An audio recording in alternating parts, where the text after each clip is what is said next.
Quem é você? Bom, eu sou Carlos Marassi, nome de batismo de registro Carlos Roberto Marassi. Sou paulista, nasci no interior de São Paulo, numa cidade chamada Lupércio, uma pequena cidade perto de Marília. E meus pais se mudaram para o Paraná, para o norte do Paraná, em meados dos anos 50. Eu nasci em 1951, dia 27 de maio, e meus pais se mudaram para uma cidade chamada São João do Caiuá, uma pequena cidade que já foi maior. Naquela época ela chegou a ter 23 mil habitantes, hoje é uma cidade com 5 mil e poucos habitantes. Um fenômeno que aconteceu em toda a região noroeste do Paraná. Meu pai, já falecido, chamava-se Fernando Marassi, minha mãe Olga Rasmussen Marassi. Meu pai é neto de italianos e minha mãe é neta de dinamarqueses. O sobrenome da minha mãe é Rasmussen. E eu sou o quarto de 5 filhos e o segundo filho, meu irmão Edson Marassi, foi quem começou essa vida no rádio. Ele era apaixonado por rádio, eu era garoto ainda, mas quando ele veio para Curitiba, que era o destino de todos os jovens naquela cidade, quando atingiam a idade de fazer o chamado científico, tinham que se mudar de lá porque lá não tinha essa escola. Então o Edson veio para Curitiba com a vontade de fazer rádio e começou a trabalhar aqui. E eu, garoto ainda, o ouvia lá em São João do Caiuá, pelas ondas curtas da rádio Emissora Paranaense, que hoje é a Rádio Universo. São ondas de 39 metros? 31 metros. 49 e 31, A Emissora Paranaense, 31 metros. Depois o Edson foi para a Rádio Clube e eram 2 ondas curtas. Aí eram 2 ondas curtas. E eu vivi em São João até os 15 anos. E pouca gente sabe, mas eu com 15 anos, de 14 para 15 anos, eu era professor primário. Fui professor de escola isolada, porque naquela época não havia professores. E eu fiz um curso médio chamado Escola Normal Regional, que me deu o título de professor primário. Então eu cheguei a lecionar 1 ano. Imaginei eu com 14 para 15 anos lecionando para crianças variava de 7 a 13 anos. Então eu tinha aluno quase da minha idade. A gente jogava bolinha de gude no intervalo. Bom, aí eu vim para Curitiba em 1967. O Edson trabalhava na Rádio Emissora Paranaense e eu vim como estudante. Meu pai me mandava uma mesada ali apertadíssima e tal, e eu fazia algum trabalhinho extra para um jovem garoto como eu. E eu frequentava a rádio e fiquei praticamente o ano todo frequentando a Rádio Emissora Paranaense, vendo os profissionais que ali trabalhavam. E aí eu também gostava muito de rádio e eu era uma espécie de office boy da rádio, sem remuneração. Mas quando faltava um operador de som, eu assumia e fazia perfeitamente. Um garoto esperto olhava lá e tal, aprendi rápido. E aí um dia faltou um locutor, eu fui lá e desempenhei. Impostava a voz assim, como todo locutor iniciante da época.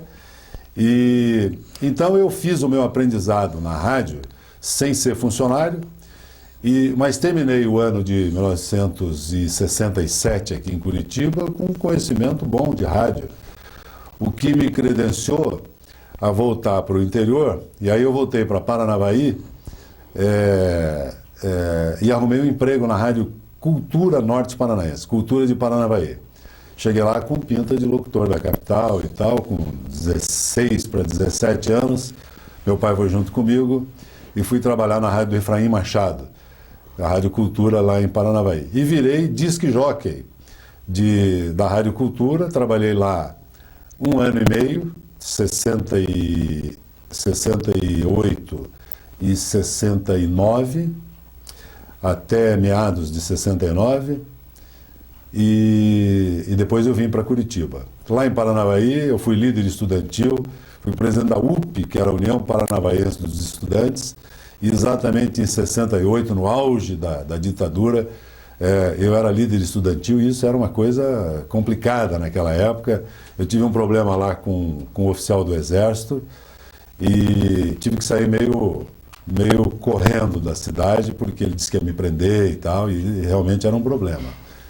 E por questões de divergências políticas. Bom, chegando em Curitiba, fui na Rádio Clube, o Edson trabalhava na Rádio Clube. Lá eu te conheci, o Renato Mazzani, que é meu particular amigo, era diretor comercial da rádio, e você se lembra disso. Aí o Edson fez uma entrevista comigo, como um locutor lá de Paranavaí e tal, e o diretor da rádio, que era o Jair, ouviu a entrevista e falou: mas você tem uma boa voz e tal, não quer vir trabalhar aqui? E eu, naquele apuro que estava lá em Paranavaí, aceitei na hora, né? E vim como diretor, como locutor comercial da rádio. Eu era o cara que lia os comerciais que o Renato vendia. E dava a hora certa e outras coisas. Mas, então eu trabalhava com o apresentador, fazendo a parte comercial. Essa figura existe hoje na Rádio CBN, inclusive, né? Aliás, é o que mais existe hoje. É verdade. E aí, então, eu dava a hora certa, fazia os intervalos comerciais, lia os noticiários. E, quando eu parava, o disc jockey assumia que eu trabalhava no horário. Da manhã, eu não trabalhava porque a voz era muito igual a do Edson, do meu irmão, então eu trabalhava à tarde com o Gilberto Fontoura, que era uma figura espetacular, tinha boa audiência, maluquinho no ar, aquele jeitão do Gilberto. Moleque atrevido. Moleque atrevido. E, bom, e aí também comecei a fazer a revista matinal com Arthur de Souza, que foi para mim um orgulho, porque o garoto ouvia a revista matinal lá em São João do Caiuá. Meu pai ouvia o Arthur de Souza e eu tive o privilégio de fazer durante um ano, talvez, um pouco menos, um pouco mais, a revista matinal com o Arthur. Foi o programa mais presente em relação à notícia naquele período todo. Eu acho que não houve programa de rádio no Paraná com a marca que teve. Era o Trabuco da Bandeirantes, não é? Era uma marca, realmente era fantástico. Mas foi um período, chegou uma época que eu fazia até 1h da manhã, a rádio fechava, se eu não me engano, e abria às 6. Então, havia época, se fazia folga de alguém, fechava a rádio a 1 e abria às 6 da manhã. E eu tinha vigor para isso, né? E então, trabalhei na Rádio Clube, até a rádio ser vendida, depois você também saiu. Aí a rádio foi para o edifício Presidente, com o Munir Guedes, e eu fiquei na rádio lá também naquele período. Foi uma época de decadência da rádio. Já lá na PRB2, lá na Barão do Rio Branco, quando acabaram os programas de auditório, a rádio já... Né, mas com a vinda do Jair, a tua presença lá, quer dizer, a rádio cresceu muito, ainda que perdendo os programas de auditório. Mas aí com o Jair, com o Munir, que não era do ramo, a rádio foi definhando. É porque ela foi vendida por razões políticas. Exatamente. Porque a rádio tinha sido montada ou comprada por um grupo que dava apoio ao Ney Braga. E como naquele momento não tinha mais eleição, eles resolveram vender. Isso aí. Comentando isso para poder dar continuidade. O Ervin foi rapidamente dono da rádio. Comprou, passou para o Ervin Volkoski. Exatamente. E aí acabou repassando para o Munir Guedes. Bom, e nesse período que eu estava na Rádio Clube, a Ed Isabel, que trabalhava conosco, sempre dizia: Carlinhos, ela falava que era garoto, Carlinhos, você tem que trabalhar na televisão, que não sei o quê, papapá. E daí eu cheguei a fazer, por pressão, digamos assim, da Ed Isabel, fui fazer um teste no Canal 6, que era ali na Zé Loureiro. Pedro Ivo? Não, Zé Loureiro.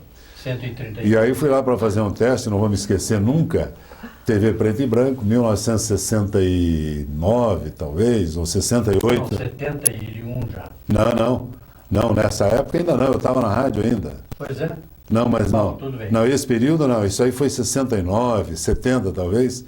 Eu fui fazer o teste, cheguei lá, botei o terno e tal, imaginando que ia fazer um teste, me botaram no ar para fazer o programa, um noticiário ao vivo. E aquilo foi, eu tremia inteiro, foi Loucura. foi uma loucura, um desastre. Fiz o noticiário com Ayrton Guzman, falecido. Mas enfim, não foi bom o teste, porque realmente eu estava assim em pânico.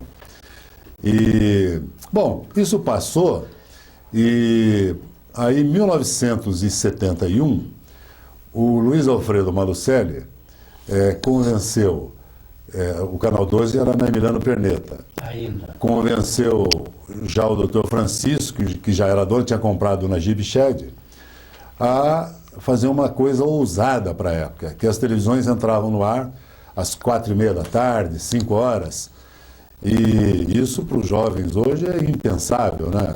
Quer dizer, não tinha televisão de madrugada e nem de manhã, e só entrava no ar às 4 da tarde. E o Luiz Alfredo Malucelli pegou e convenceu o Dr. Francisco a abrir o Canal 12 ao meio-dia. Eu não sei se tinha alguma cidade do Brasil que fazia isso já. E aí eles, inclusive, usaram o slogan, o 12, que era o Canal 12, às 12. E aí montaram uma programação que tinha um jornal que é do meio-dia, que durou anos esse jornal, que hoje é o Jornal Hoje, que agora é mais tarde, e esse jornal ia até meio-dia e 35 por aí. Meio-dia e 40, o Malu, Luiz Alfredo Malucelli, imaginou um programa de esportes. E conversou com o Arion Cornelsen, e o Arion se propôs a patrocinar. O Arion estava construindo, ampliando o estádio Curitiba na época, precisava vender e tal. E o Arion patrocinou e ele montou um programa chamado Telegol e convidou para redigir o programa o Luiz Geraldo Maza, que era uma espécie de redator e chefe do programa, convidou a mim, ao Almir Feijó Júnior, que era também de rádio, que também não tinha experiência em televisão, e a Fátima Freire Maia, que era filha do Newton Freire Maia, bonita, loira. Apresentava o programa depois de manhã.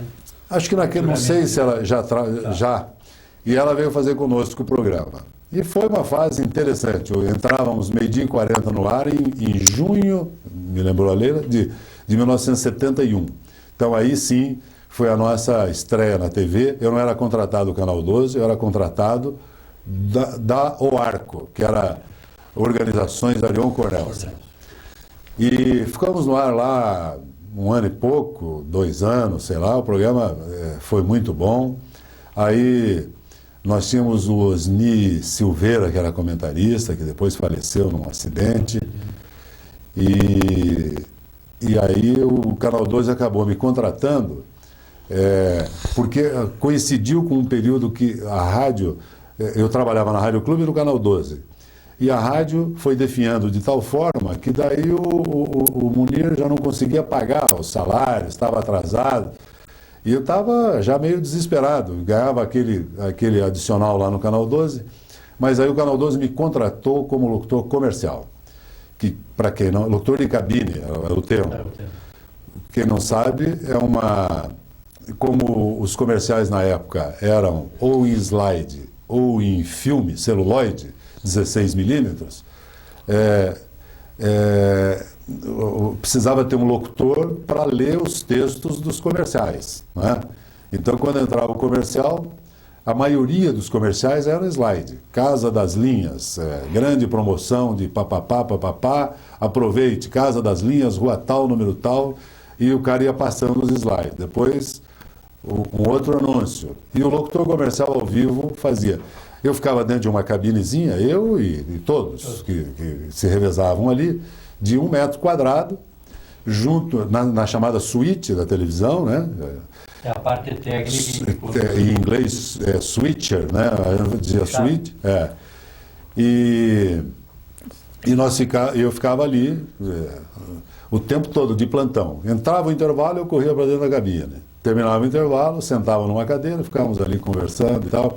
A suíte, na época, tinha bastante gente, porque tinha o Telecine, que é uma câmera que ficava no centro de de um lado um projetor 16mm, outro projetor do outro lado E um projetor de slide. e um projetor de slides, que é todo o intervalo comercial, e rarissimamente havia um comercial em vídeo, porque na época as máquinas de vídeo eram de 1,5 polegadas, aquelas máquinas Ampex enormes, com fita dessa largura, aqueles carretéis imensos, que eram usados para passar os programas, futebol que vinha o jogo de quarta-feira, que a gente exibia na quinta-noite aqui, né? E os programas, Silvio Santos, que era na época era a Globo, né? Bom, enfim. E aí eu Já estava no castelo. não, ainda ali ainda ali. Isso foi em 71, 72. Nós fomos para o Castelo em 74. E TV preto e branco. E aí nós inauguramos ainda a TV a cores, nós já inauguramos lá no Castelo.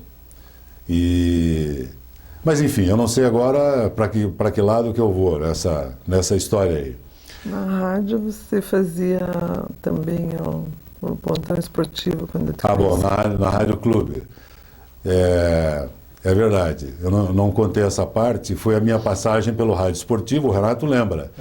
Quando o Curitiba viajou para a Europa, fez aquela excursão, na volta o Antônio Carlos Gomes, que era o plantão esportivo, resolveu se demitir. Não queria mais trabalhar como plantão, e aí me convidou. Coati, falecido Coati, nosso bom amigo. E aí me convidaram para ser o plantão esportivo. E eu era pouco afeito a futebol, eu não sabia, nem jogava futebol, sempre joguei basquete, mal entendia de regra de futebol, e virei plantão esportivo. Então, o Hernani Buchmann conta algumas histórias, viu, que todo mundo racha de rir, e não é mentira, ele só exagera um pouco, mas as histórias são verídicas. E uma delas, que foi logo na minha estreia como plantão esportivo, tinha um Atletiba, e o Ayrton Cordeiro narrando o Atletiba, e segundo o Hernani Buchmann, a Rádio Clube fazia eco no estádio, todo mundo com radinho, ouvindo a Rádio Clube. E eu de plantão esportivo, e o Ayrton Cordeiro esperando que acontecesse um gol em algum lugar para o plantão estrear, né? E aí diz o Hernani que daqui a pouco, Carlos Marassi, o locutor esportivo, a voz, o plantão esportivo, tá dando as informações, papapá, e o Curitiba não sei o quê, papapá, aquela conversa toda. E aí saiu um gol em Paranaguá, gol do Rio Branco, ou do Seleto de Paranaguá, e eu entrei, Ayrton, disse que aquele vozeirão, né, disse que aquilo... Aí diz que, segundo o Hernani Buchmann, foi um silêncio, que ele anunciou tanto, foi um silêncio no estádio Belfort Duarte, ninguém falava nada. E aí o Ayrton diz assim, pois não, vamos então ouvir o nosso plantão esportivo, Carlos Marassi. Aí eu diz assim, Ayrton, em Seleto, Paranaguá 1... Atlético 0. Rio Branco. Era em Paranaguá, Seleto 1, Rio Branco 0. Aí foi aquele silêncio. Então a minha estreia foi assim. E ele conta isso, ele até escreveu no livro dele essa história. Lógico que ele exagera. O silêncio não foi tão grande, diz que dava para ouvir passarinho a hora que... Você mencionou algumas pessoas, né, dessa época, da tua vinda, da tua estreia no rádio em Curitiba. Seria interessante lembrar os demais companheiros de rádio. Bom, o Renato vai me ajudar aí, mas, por exemplo, o Ali Chaim estava começando na Rádio Clube. Exatamente. E foi digamos, a estreia do Ali Chaim com o programa policial, e daí o Edson, meu irmão, fazia a narração do programa imitando o Ramos Calheixa. E quando o Edson não estava, eu tinha que fazer no lugar dele, que era uma coisa assim, eu nunca gostei de fazer. Mas era um programa engraçadíssimo, o O Chaim era famoso pelas tiradas dele, né? Pelas gírias que ele... Gíria policial. Gíria policial, ele criou várias, uma maravilha. Tinha o Zé Vicente, que era o diretor de jornalismo, E fazia as reportagens. e fazia a reportagem do jornalismo. No esporte tinha o Dias Lopes, tinha o Carneiro Neto, que era repórter na época, J. Pedro. o J. Pedro, que depois foi para a Suíça, né? E Fuad Calil. o Fuad Calil, o Willy Gonzer já tinha saído, Já tinha tinha ido para fora, o Ney Costa ainda estava lá, mas meio que saindo também, né? Foi. No rádio. O Wilson Brustolin, era o Wilson Brustolin? Wilson Brustolin. Marcos Aurélio de Castro, que era o comentarista, né? Gilberto Fontoura. Gilberto Fontoura, e tinha o Baiuca do Xiló, como era o nome dele? Etevaldo Cunha Santiago. Etevaldo Santiago. Mas Paulo César. Paulo César era o nome artístico dele. E quem mais? Noticiarista na rádio. Ayrton, um moreno que era dos antigos lá da rádio. Agora não. Será que era Ayrton?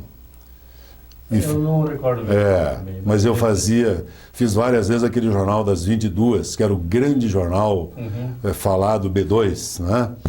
E que era um jornal maravilhoso, todo redigido, não tinha Gillette Press, e a gente apresentava, tinha uma audiência no Paraná inteiro, e a Rádio Clube realmente era uma potência. Enfim, Arthur de Souza na revista matinal, o Edson Marassi, que fazia o programa da manhã, e quem? O Norberto. O Norberto Trevisan, exatamente. Norberto Trevisan, que foi quem acabou me apresentando a Leila, que hoje que veio ser minha mulher, com quem sou casado até hoje. E então, eu acho que a história da minha passagem... Depois eu acabei voltando para a Rádio Clube, em outras ocasiões a rádio foi vendida para a Cúria, né? E eu voltei a trabalhar na Rádio Clube, aí já lá na Saldanha Marinho. O Hernani também o Hernani Buchmann. O Hernani também Buchmann, foi repórter, ele não né? trabalhava, mas depois ele acabou trabalhando conosco também. No começo não, mas já quando a gente... enfim, já quando eu estava saindo do plantão, o Hernani veio trabalhar. Antônio Carlos Rocha. Não, esse foi depois. O Antônio Carlos Rocha já foi na fase com a Cúria. Ele era discotecário. Não, mas ele tem razão, ele trabalhou na Rádio Clube, mas já no período do Munir Guedes. Do Munir. Bom, e aí, televisão. Eu fiquei lá, entrei em 71, portanto, em 72, talvez, 72, eu virei funcionário e como locutor de cabine. Mas o diretor era o Silas de Paula. E aí o Silas me convidou para fazer o Telemanchetes Móveis Simo, que era um noticiário tradicional. E eu comecei, era de hora em hora aquilo, eu fazia alguns, né?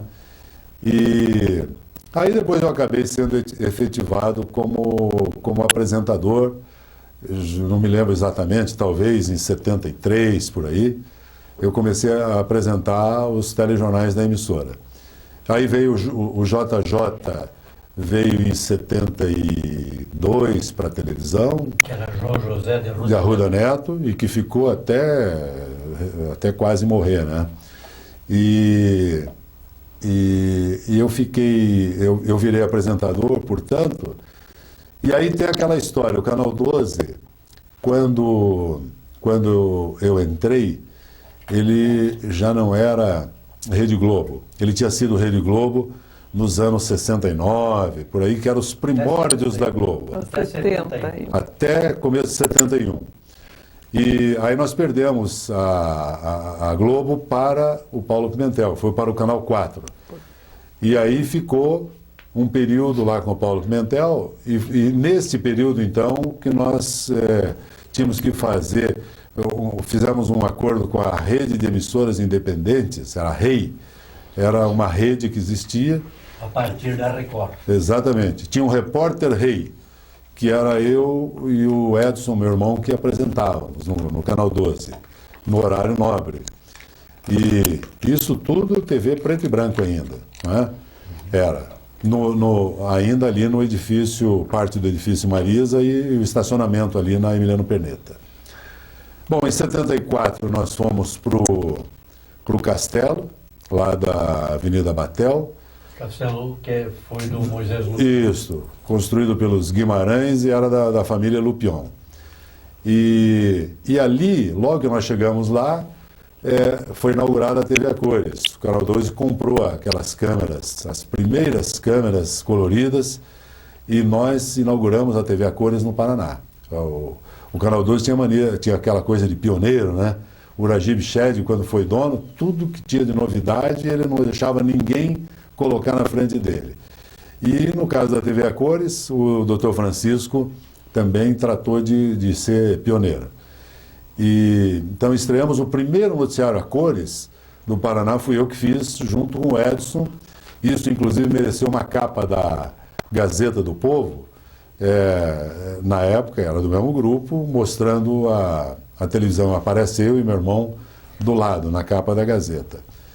E aí o Edson, logo em seguida, o Edson mudou-se daqui, ele tinha se formado em Direito e resolveu seguir a profissão de advogado e foi trabalhar, teve uma oportunidade boa em Maringá, foi para Maringá, onde ele mora até hoje, mas sem nunca se desligar da televisão.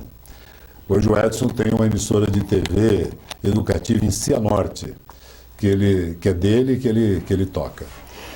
E eu fiquei no Canal 12 desde essa época, aí a Globo voltou, então eu fazia o Jornal Hoje ao meio-dia e fazia o Jornal Nacional às 7h pouco da noite. Na época o Jornal Nacional, ele era um pouco mais cedo do que é hoje, e os noticiários locais eram dentro do Jornal Nacional. O Rio abria com as manchetes, na época era o Wilton Gomes e o Cid Moreira que apresentavam. Eles faziam uma manchete, as manchetes do Jornal Nacional, aí dava um intervalo, a gente entrava aqui com um bloco estadual, depois um bloco local, e aí voltava o Rio de Janeiro com o Jornal Nacional. Isso foi 7h30 até as 8h. Exatamente. E que foi o noticiário de maior audiência da televisão do Paraná. Eu acho que não há nenhum jornal que teve aquela audiência, jornal, digamos, local, estadual, por uma razão, o Renato sabe disso. Naquela época não havia parabólica, não havia TV a cabo, então só existia a TV captada dos transmissores, diretamente. E a Globo tinha a maior rede de retransmissoras. Em função do sucesso das novelas da Globo e tal, todas as cidades do Paraná, eu acho que 99% das cidades do Paraná tinham o que eles chamavam uma perereca, que era recebia o sinal e retransmitia para a cidade. O HF. E o HF, e as pessoas assistiam o jornal. Então, a Globo tinha uma audiência, assim, brutal. Quer dizer, não se perdia um telespectador que estivesse vendo qualquer outro programa, porque era quase unanimidade. Era imagem repetida em todas as cidades. Chegou a 90% de audiência. Eu não sei esse índice, mas era 80%, brutal. 90%, uma coisa absurda. Eu me lembro, isso sem nenhum cabotinismo, mas eu era provavelmente a figura, tirando assim os grandes políticos, a figura mais conhecida do Paraná, porque todo mundo me via e sabia meu nome, e eu viajava para o interior, era uma pequena celebridade, apresentar baile de debutante, e era uma coisa interessante. Onde você ganhou um novo traçado também de vida, que exatamente. De apresentador você... Foi aí que eu comecei a, digamos, trabalhar com o público, e que acabei me especializando nesse trabalho de de mestre de cerimônias. E que hoje faço há muitos anos. A Leila... E nessa trajetória sua, né, quer dizer, em função da televisão, ele também tem uma pequena, um início de carreira como modelo. Ah, isso aí... Contar. Isso aí Não pode esconder. Na verdade, eu apresentava os desfiles da Maser, lembra da Maser? Era teu cliente, não era? E eu apresentava os desfiles da Maser. E aí houve uma época, nunca vou esquecer, isso é uma história interessante, quando foi inaugurada a Roda Ferroviária, o Jaime Lerner era prefeito pela primeira vez, em 73, 74, sei lá, uma empresa estava lançando uma coleção de roupa e eles convidaram eu e o Almir Júnior, nós trabalhávamos juntos na televisão, jovens, né? Para fazer um desfile para eles lá na Roda Ferroviária, naquele prédio central onde é a Urbis hoje. E aí fizemos lá o desfile. Para mim foi uma coisa, apesar de trabalhar na televisão, eu sempre fui tímido. E aí saí com aquelas roupas e tal. E nunca vou esquecer que tinha um amigo meu da faculdade, eu fazia economia na Universidade Federal do Paraná. E tinha um colega meu na faculdade assistindo, por acaso, nunca imaginei que ia ter um cara. Aí quando eu botei o pé na passarela, ele olhou e falou assim, mas que boneca! Ele queria morrer, né? Mas aí fizemos o desfile, eu e o Almir Júnior, e o Almir dizia assim, Marassi, o que a gente não faz para ganhar uns trocadinhos, né? E também de propaganda, né? Bem nesse início da carreira. Daí, naquela época, nos era permitido gravar comerciais, então tem histórias boas aí. Gravei comercial da Casa China, Casa das Linhas, enfim. Mas fiz bastante. Depois a Globo nos proibiu, que foi, eu acho, uma providência interessantíssima, porque banaliza muito a imagem, não é? E eu acho que isso foi bom para mim, profissionalmente. Na época já era o Cid Moreira e o... Aí entrou o Chapelin depois. O Hilton Gomes saiu e entrou o Cid Moreira e o Chapelin. E aí houve um momento em que a Globo sentiu que os donos de televisão locais das transmissoras da Globo estavam muito poderosos, porque eles estavam comandando os noticiários locais estaduais, o que entrava, o que não entrava, quem aparecia e quem não aparecia, num horário de audiência absurdamente alta. E você imagine, aqui nós tínhamos o Dr. Francisco, que era um homem comedido, mas imagine isso na mão do ACM na Bahia, não é? Que era o dono da Globo. Então, ou do Sarney no Maranhão, sei lá, a Globo resolveu baixar um pouquinho a bola desse pessoal. E aí ela deslocou o Jornal Nacional para as 8 horas, um pouquinho mais tarde, e antecipou um jornal local chamado Jornal das 7. E que na época não era Jornal das 7, era Praça TV, que era o nome, era SPTV em São Paulo, RJTV no Rio, e aqui no Paraná não era PR Paraná TV, era jornal... O Jota preferiu botar como jornal estadual. E aí eu apresentei anos esse jornal com o Mário Bittencourt. Então, eu era, de todos os apresentadores do Canal 12, durante anos, eu era o único que fazia 2 jornais por dia. Fazia o do meio-dia e fazia o da noite. Eu reclamava muito disso, porque realmente eu ganhava igual aos outros, mas trabalhava o dobro. Mas hoje eu vejo uma coisa que o Silas de Paula sempre dizia, Marassi, ninguém deve reclamar de aparecer mais na televisão, porque a televisão é um negócio que cada vez que você aparece na televisão, você marca mais, você fixa a sua imagem e tal. E isso foi importante para mim naquele momento, para me tornar conhecido. Isso me ajudou em outras atividades, não é? E também atrapalhou, porque como uma figura conhecida, algumas coisas que qualquer jovem gostaria de fazer, eu tinha algumas limitações, porque afinal era um homem público. Mas enfim, foi muito bom. fazer durante todo esse período. Eu acabei ficando 17 anos no Canal 12. Nesse período, eu não contei a minha vida, digamos, acadêmica. Eu, em 71, fiz vestibular e fui aprovado na Universidade Federal. Fui fazer economia a partir de 1972. Mas o vestibular foi em 72. E aí fiz economia. E quando eu terminei de fazer economia, eu saí disposto a fazer pós-graduação em economia e queria desistir da carreira desistir de televisão e tal, porque a gente ganhava mal, você sabe, né, Renato? Muito bem. Não se ganhava bem. Na Globo se pagava bem e tal, mas nas emissoras, na periferia, o salário não era grande coisa. E aí eu tentei fazer pós-graduação na Fundação Getúlio Vargas, acabou não dando certo, e eu fui trabalhar no Estado, na Secretaria de Agricultura, na época, para conseguir essa posição. Eu tinha possibilidade de alguém me recomendar e tal, mas eu preferi fazer a coisa.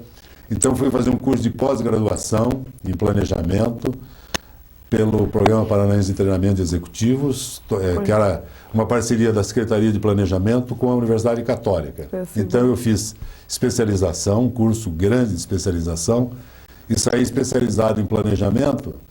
E eu me lembro que nós entramos em 240 e poucos, eles selecionaram 80,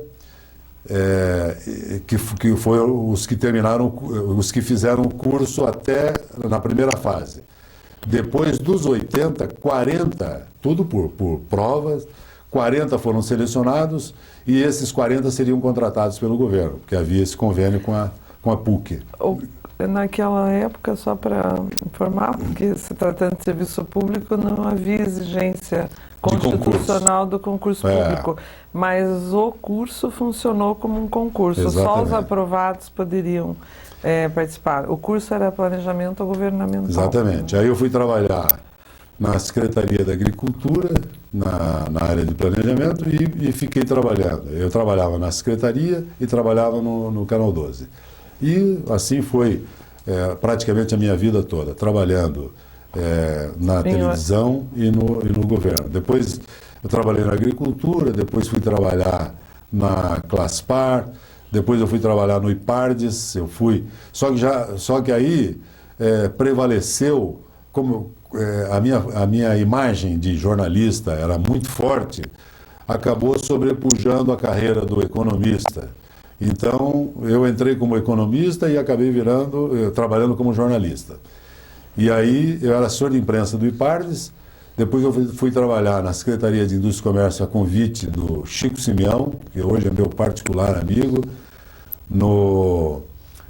na Secretaria de Indústria e Comércio, e aí fiquei ali na Secretaria de Indústria e Comércio até ela ser extinta no governo do Álvaro Dias. Aí eu fui transferido para a Secretaria de Comunicação Social, onde eu sou lotado até hoje. Então eu trabalhei um período na Secretaria, aí depois fui trabalhar na Sanepar, enfim.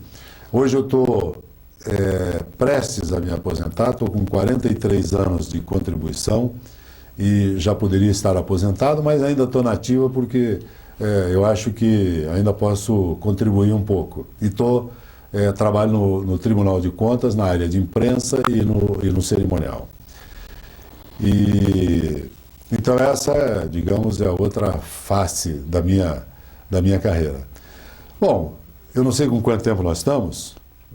Mais 5 minutos? Só é importante porque, como um registro, né, que ele pôde ter essas duas carreiras, digamos, porque a televisão sempre era os noticiários que ele fez no horário do almoço e à noite, principalmente numa época assim de grandes críticas ao setor público, né? É importante dizer que ele sempre trabalhou, cumpriu com as obrigações de servidor. Sim. E conseguia porque a televisão permitia esse horário alternativo. Eu trabalhava na hora do almoço e à noite. Mas o que é importante contar é o seguinte, é que em 1987, eu saí do Canal 12, me demiti, saí por livre e espontânea vontade, porque o Mário Bittencourt, que era meu particular amigo, a gente trabalhava junto, o Mário estava incomodado com o nosso salário. E o Mário dizia, mas nós temos que botar pressão, eu vou sair da televisão se não melhorarem e tal. E aí eu falei, Mário, então vamos conversar com o Dr. Francisco. Aí nós fomos lá e o Dr. Francisco falou, não, eu vou dar uma olhada, vou ver com o Dr. J aí, o que nós vamos fazer, como é que são os salários em emissoras similares e tal.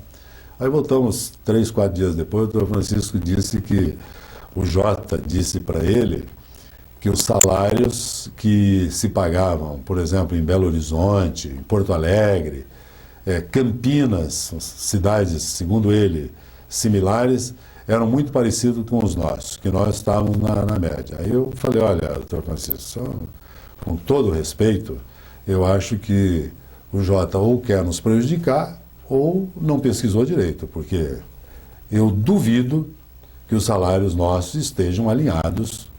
Não estão, eles são muito baixos. O doutor Francisco ficou meio irritado quando eu falei isso, mas eu já falei, o meu sangue sobe fácil. O teu também, né, Renato? E daí eu saí daquela reunião incomodado, sabe? Falei, olha, vou cair fora. E estava assim disposto, aí um dia fui apresentar o baile do Charles, Dicas do Charles, da Tribuna e do Estado do Paraná, que era meu amigo, e lá no Três Marias Clube de Campo, e aí quando terminou a apresentação, que o baile premiava os melhores da área dos clubes aí do Paraná. E o Paulo Pimentel estava na mesa, porque era uma promoção do Estado do Paraná. Aí sentei ali com o Dr. Paulo e tal, começamos a conversar, e eu disse para ele que eu estava muito cansado no Canal 12, e enfim, confessei que, mas sem nenhuma segunda intenção. E o Dr. Paulo foi no outro dia, foi lá, falou com o Luiz Mussi, que é o genro dele, na época se davam bem, e o Luiz administrava, era o diretor lá da TV. Aí me chamaram e me fizeram uma proposta, assim, para eu ganhar exatamente o triplo do que eu ganhava no Canal 12. E a proposta era para eu apresentar um programa de variedades e tal, que acabou nunca acontecendo, porque por várias razões lá. Mas, enfim, falou, não, você vem para cá. Era como assim, se eu ganhasse hoje R$4 mil no Canal 12, fui ganhando R$12 mil lá no canal. Era um belo salário. Eu diria que era um dos maiores salários da televisão, tirando os de direção, os cargos de direção. E aí fui trabalhar no Canal 4, fiquei lá 4 anos. Um período de inflação galopante, e aí a emissora não me deu os gatilhos salariais. Eu acabei... O meu salário foi definhando de tal jeito que quando chegou no final desses 4 anos aí, eu ganhava já uma mixaria. E daí eu acabei saindo do Canal 4, aí tem toda uma história de injunção política, porque em 90 eu fui candidato a deputado estadual, eu era afiliado ao PDT, e conversei com o Dr. Paulo para a gente fazer uma dobradinha. Ele, inclusive, propôs, ele me estimulou. Ele seria candidato a deputado federal e eu candidato a deputado estadual. E aí aconteceu o episódio que, rapidamente, o Álvaro Dias era governador e deveria sair do governo para ser candidato ao Senado. Aí ele brigou com o vice e não saiu, que era o Ari Queiroz, o vice dele. Ele acabou não saindo e, portanto, não saiu candidato a senador. E o Aníbal Cury entrou na jogada e chamou lá o Dr. Paulo e botou na cabeça do Paulo Pimentel que, como o Álvaro não ia ser candidato ao Senado, que ele fosse. E o Paulo Pimentel foi no canto da sereia. E e virou candidato a senador, e eu fiquei segurando a brocha, como se diz, porque a minha dobrada, que era o Paulo Pimentel, acabou. Mas como eu já tinha rodado o Paraná atrás de indicações, enfim, eu falei, vou manter a candidatura, mas sabia que a minha chance era praticamente zero. E, de fato, não me elegi, fiz uma votação na época, que eu fui o sexto mais votado do partido, mas o partido fez 2 vagas, sexto ou sétimo, enfim, não fui eleito. E com isso, as minhas relações com o Paulo Pimentel ficaram assim um pouquinho prejudicadas, e também aí houve, pelo fato de eu fazer oposição na campanha, houve uma recomendação ao Paulo Pimentel que me demitisse, e eu saí do Canal 4. Aí o Martinez me convidou, fui trabalhar no Canal 6. E foi um período interessante, isso em 91, eu fiquei lá até 96, mais ou menos, no canal 6. E nesse período, era o governo Collor, o Martinez era muito amigo do Collor, e o Martinez resolveu fazer aquela rede nacional. Trouxe gente de fora, o Guga, o Galvão Bueno, pediu demissão da Globo e veio trabalhar conosco no projeto que não era a CNT, a Rede OM. E veio um monte de gente de São Paulo. No jornalismo, eles trouxeram o Dante Matiusi e o irmão dele, o Paulinho, que eram bons jornalistas, especialistas em jornalismo televisivo. E aí o Guga achou que eu podia ser o apresentador nacional.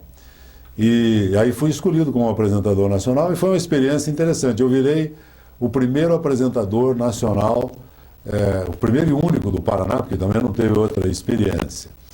E aí fiquei na CNT, na Rede OM, depois CNT, e trabalhei ali durante 5 anos, foi quando eu acabei encerrando a minha carreira na televisão. Para resumir e finalizando, em poucas palavras, o que representou a televisão para você? Olha, Renato, a televisão representou uma parte importante da minha vida, porque afinal foram tantos anos, né? 17 de Canal 12, 4 de Canal 4 e 5, quase 6 de Canal 6. Então, foi importantíssimo para mim na minha vida, e eu não vou esquecer mais. Tenho saudade do rádio e muito pouca saudade da TV, te confesso.